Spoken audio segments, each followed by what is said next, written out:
we've paid attention to really creating islands. Islanding is just it's just like islands. We have separate networks, separate islands.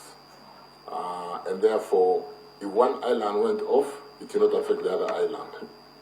And then therefore, we are just saying, let's put protection systems, which the islands can work as one island, the way you have got in your house a circuit breaker with many switches and one main switch. The first switch that should go off are the one servicing the different units in the house before the main one. So it is one big island, but with small islands, and therefore each island should be independent. And we are working on that, Chair.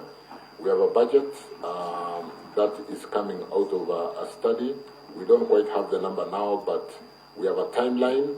We have the transmission constraint. The constraint, to put it in layman language, Chair, is you've got a line transmitting, dimension say to transmit 80 megawatts, like the one of Kisumu Moroni, and you are pushing it to carry 120. And when a problem happens elsewhere, it is forced to suck more power, up to 120, 140. And it will just have to give way. Either it burns down or it drips. Like when the house drips, it is dripping for security of the house.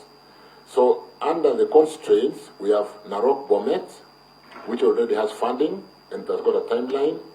We have got Kitale, Takwel or Tum Kitale, it has got funding. There is a timeline on how quickly we are finishing. We've got Malindi, Weru, Kilifi. Chair, it has got funding. The South Korea Africa Development Bank.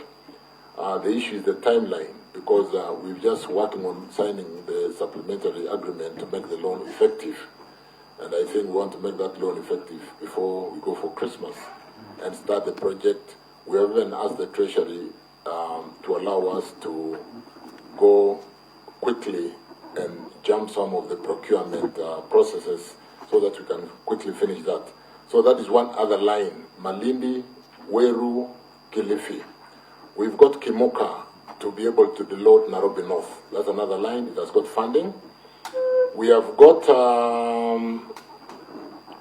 which other one here? We've got Remuruti, Cabernet. So in terms of line constraints on the lines, and honorable members, even when where there is funding, there's a timeline on how to quickly build the line. And so we are looking at ways like Sotik, like Narok Bomet, we may actually have to build a temporary line before the main line is finished, because that line is seriously congested, constrained, to the extent that it is almost forcing us to load shed. Load shedding is switching them off so that the line doesn't have to get overloaded. That is one. The other measures, Chair, which you talked to is staff. Do we have optimal staff? And yes. Point of order. Chair, just while on that Bomet line, you just said that you're supposed to be building a temporary line while you're in the process of doing the permanent one. This temporary line is supposed to be for what duration, and how much are we talking about to spend on doing the temporary line? What we've done with the engineering team, and like I said, Chair, we've been sitting for a few days and nights to really see how to... The Bomet Narok line, which is opening up the link from Olkaria all the way to Ndiwa and Awendo, would be built in 18 to 24 months. That is following the due process and the loan conditionalities for the money to be released and so on and so forth. But the money, the budget and the funds are already available, secured. Effectiveness could be in another 2 days, the loan effectiveness. However, if you are switching off some feeders out of Chemosit to Kericho town, out of Chemosit to Sotik, out of Chemosit to Kigadi in Kisi, out of to Magogoshek, the tea factories, then the question is, can we load shed those pockets because that line of Moroni Chemosit is overloaded? Can we really have them to face that challenge for 1 year, for 18 months, for 24 months. And so the engineering team says we can do a 33 kV line, which can carry about 10 megawatts from Narok to Bomet, and we can do it in 4 months. And if we do that and give them some 10 megawatts, then we give them a lifeline, so that as we build the other line for 18 to 24 months, in 3 months we stop really pulling down a line, or rather removing a feeder, so that it deloads the main line coming into Chemosit. Because when you suck power, the tendency is that the line will want to take more power even when it doesn't enough capacity. So the line then drips and causes that problem. So in terms of load management, it's actually load management. We need to be able to pull down a feeder to be able to ensure that the main line Moroni Chemosit or Kisumu Moroni is not overloaded. And then maybe I could request to understand the member, because I think the concern would be what happens to this line after the completion? Do we still keep it, or can we reuse the materials for so that it is not a loss when the main line is up? Have you done this kind of temporary lines in the past, and what is its use after? Can we still get something out of it beyond the period when the main line is being constructed for purposes of savings? Yeah, and also the cost of doing the temporary line. Okay. Chair, the cost of compensation, the compensation element that comes with the small line, doesn't it also come, are we not paying our people twice? Because the same line, we are building the main line and the small line. Just like we visited this line from Namanga, the line from Kajiado town to Namanga. There's a big line and there's a small line. And people have been paid for the small line and still being paid for the big line. Okay. Chair, the engineers have looked at this, and the small line of 33 kV can go along the roadway leaf. We don't need to pay compensation. It can service areas like Lulunga, it can service Mulot, it can service the small towns. Because to be able to service those small towns on the 132 kV line, the big line, you need to cut and build a substation in those towns. If we are running a 33 kV line, it becomes easy to drop to 11 kV to service Olulunga, to service Mulot, to service Longisa. So it can really service and even deload more of the big line in terms of feeding it back. So that all that has been done, Chairman, and it's a legitimate question. But the real question is, can we do load management in a region to deload Kisumu, Moroni, Chemosit for 2 years? The citizens will send us home. We really must ensure that this line, if we went to the history, Chairman and honorable members, Narok Bomet was supposed to be built between 2016 and 2019. But whereas there was a loan like we have now, facility, it expired because of contestation when procurement happened and so on and so forth. So the overloading is not something that started yesterday. We were not able to pull off in 2017, 18, 19, and the project collapsed. We should not be having what we are having today if we had managed the building of that line to complete the Suswa, Narok, Bomet, Sotik, Chemosit, and on the other side all the way to west of Kenya. So all these have been looked at, Chairman. I was just explaining in the context, because of time, in the context of 1, islanding, 2, line constraints or transmission constraint, and 3, we have captured the issue of the human resources under other measures. We've captured even onboarding, again, the Moroni GT. We may have to use Moroni GT. Not we may, the engineering team is looking at if Moroni GT is somewhere in between, that line don't have to draw all the power because there's more power beyond the overloaded line to support the customers at the other end. So maybe because that's a very interesting perspective. Yeah.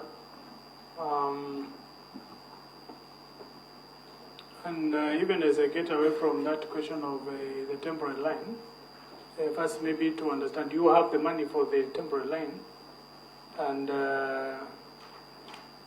so that it doesn't end up taking as long as the main line.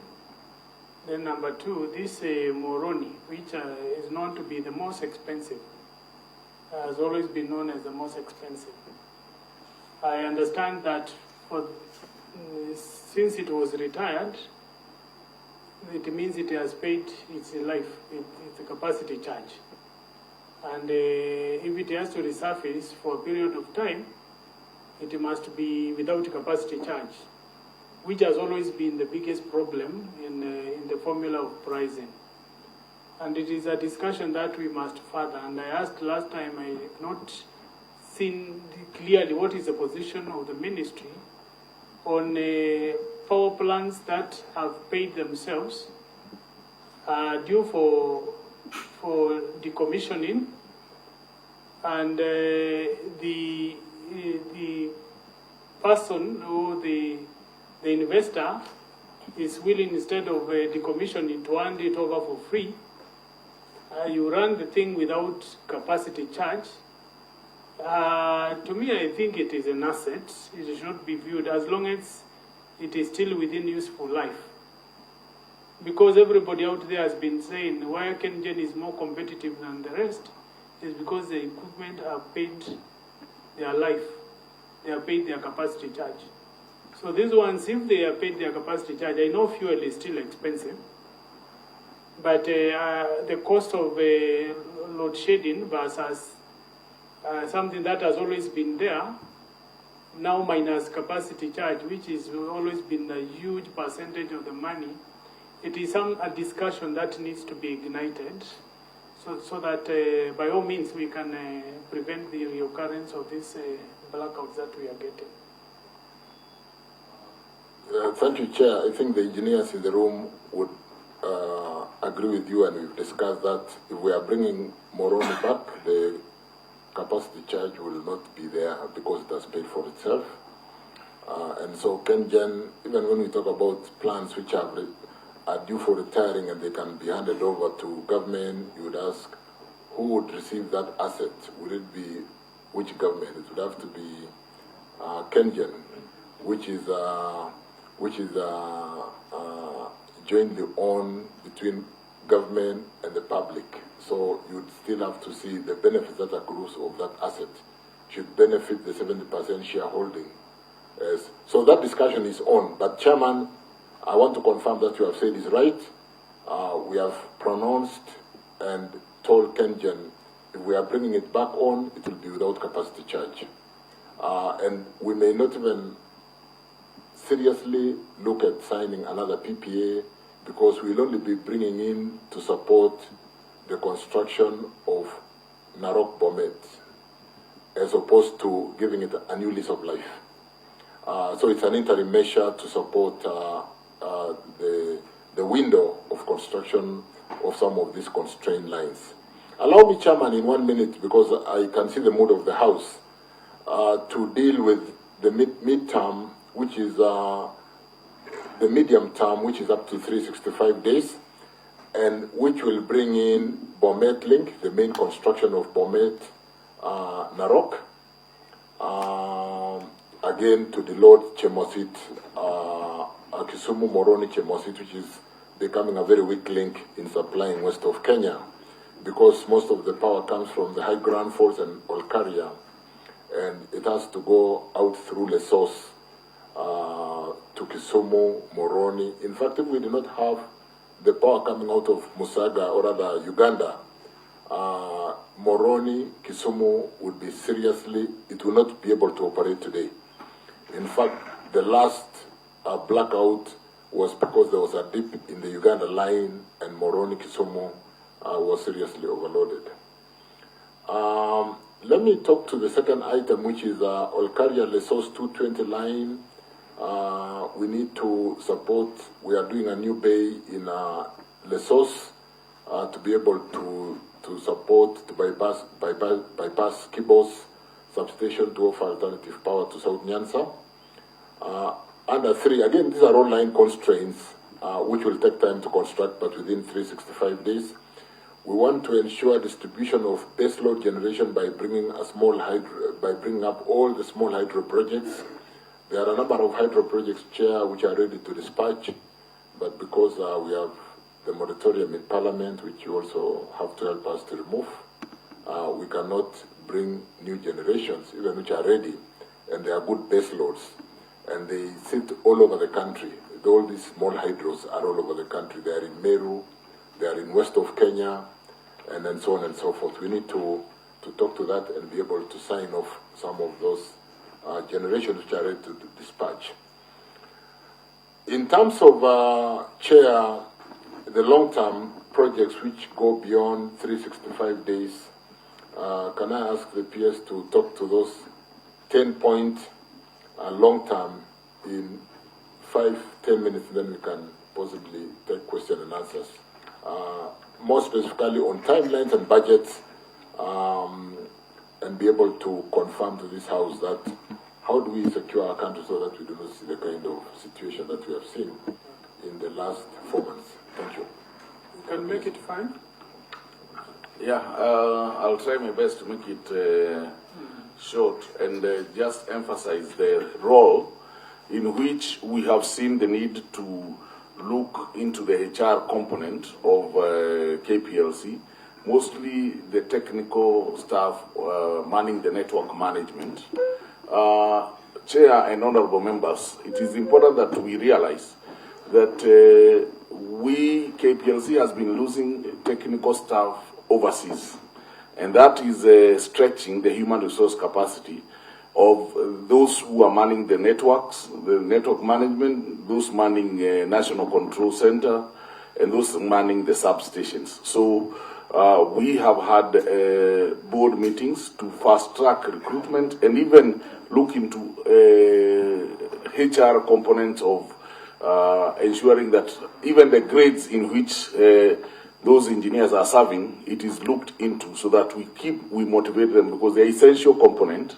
Because it is important that we look at the hardware component, which is the transmission lines, and you also look at the software component, which is the HR. So we are So we are looking keenly on that to ensure that we have a motivated KPLC staff, KETRACO staff who are manning the critical installations.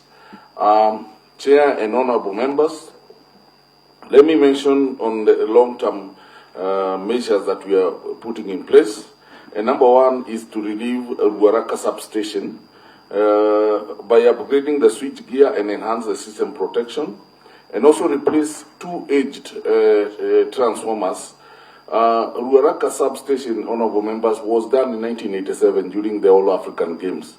And so therefore, with the increased population and the need of the increased housing that has happened around where Mheshimiwa Kamande comes from, that area is suffering serious constraints, and we are looking into upscaling the substation.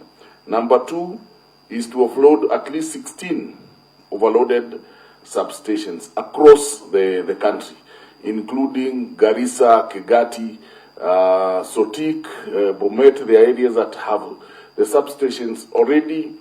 The transformers that we installed, the demand, because of the last mile coverage that we have done, the demand already has outstripped the capacity of those transformers.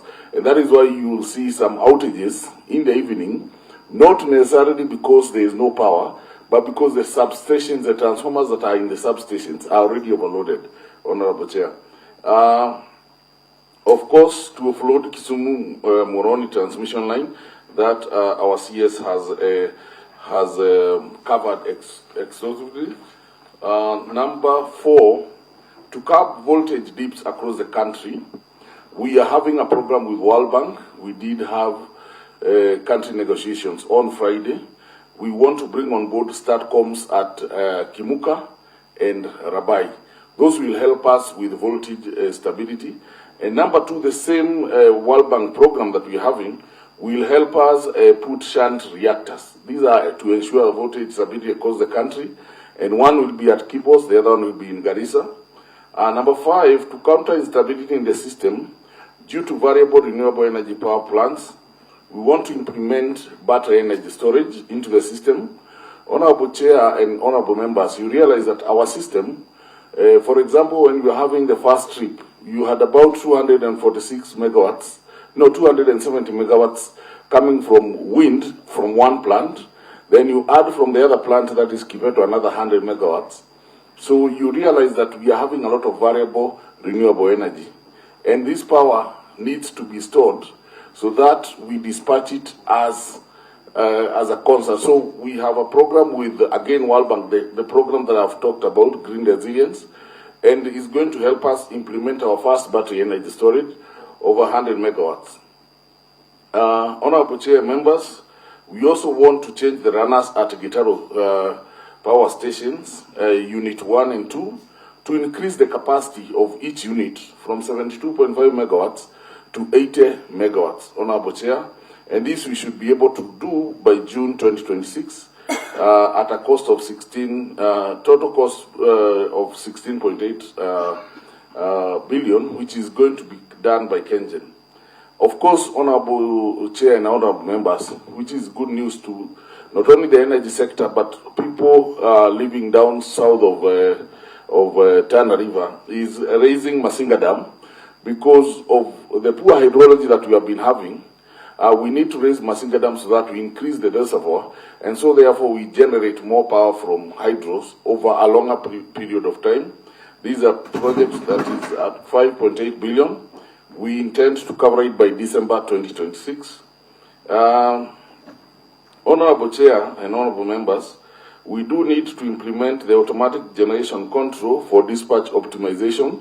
This is a program that will cover KPLC, Ketraco, and Kengen, so that the system, in as much as we have national control, but we want to have an automatic kind of a system that can be able to control if there is a dip, automatically we increase generation probably from the hydros and what have you. So this is something that we need to implement.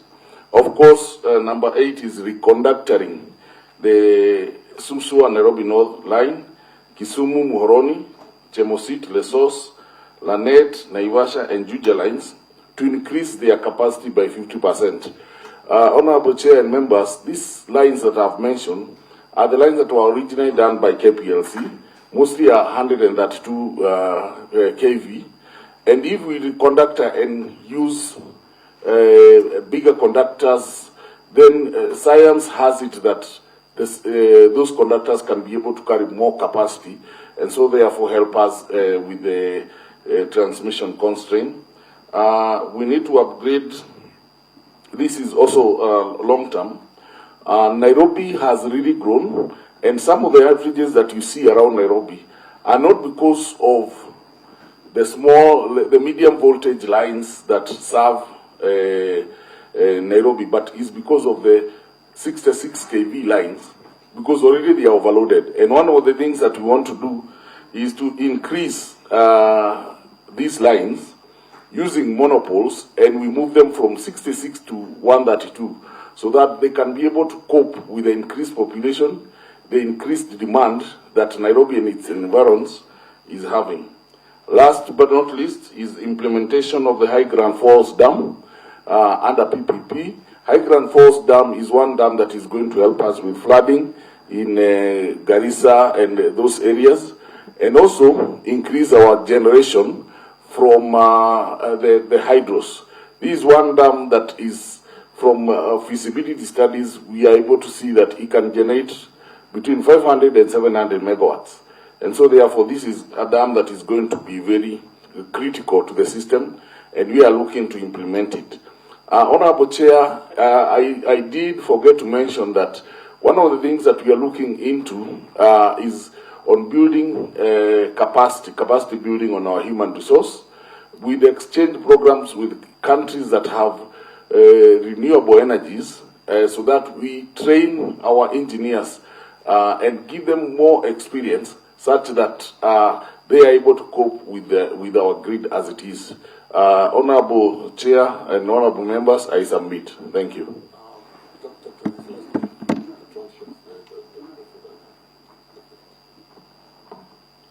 Honorable Chair, the status of investigation into the roles of various actors in the power generation, transmission and distribution chain in averting the situation and possibility of any acts of commission or omission. Transit faults are not unusual occurrence in any power system. When they occur, their severity and status of the system resilience influence how the system recovers. Kenya electricity grid is operating suboptimally with limited spinning reserves, low inertia, high proportion of intermittent generation, and insufficient voltage control. These conditions make the system vulnerable to system disturbances. From the foregoing, it is thus not possible to apportion culpability of the cause of the nationwide power outage to any individual person or entity.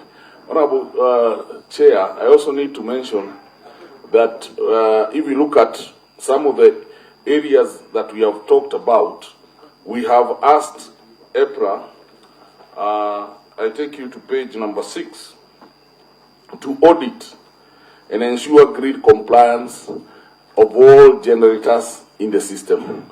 This is more so because of what happened with the first blackout, where the time in which Lake Turkana came out, it was not within the grid code. So we have asked EPRA and this, they are undertaking to ensure grid compliance and to do a proper audit on all generators.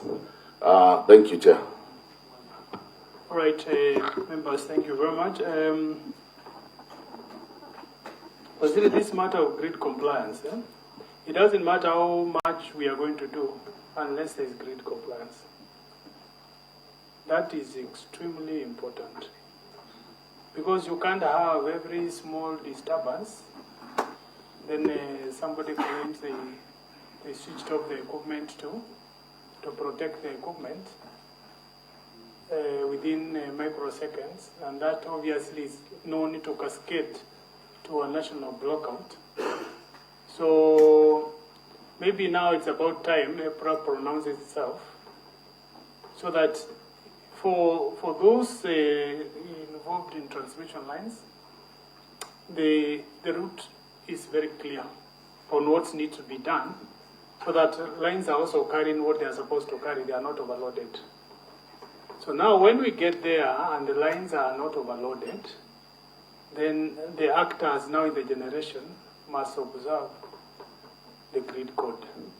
If we can be able to observe grid code, then upgrade our lines so that they are not overloaded, then I think the last thing we need to address is what Waziri mentioned, the issue of the highlands.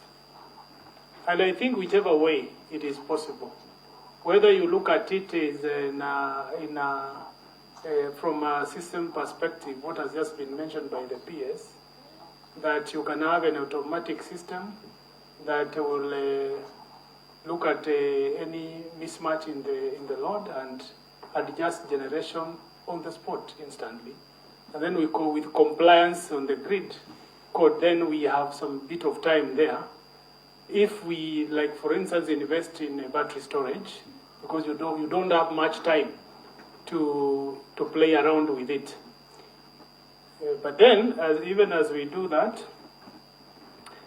it must be clear that every actor must, in future, we will not have a lump sum, I believe.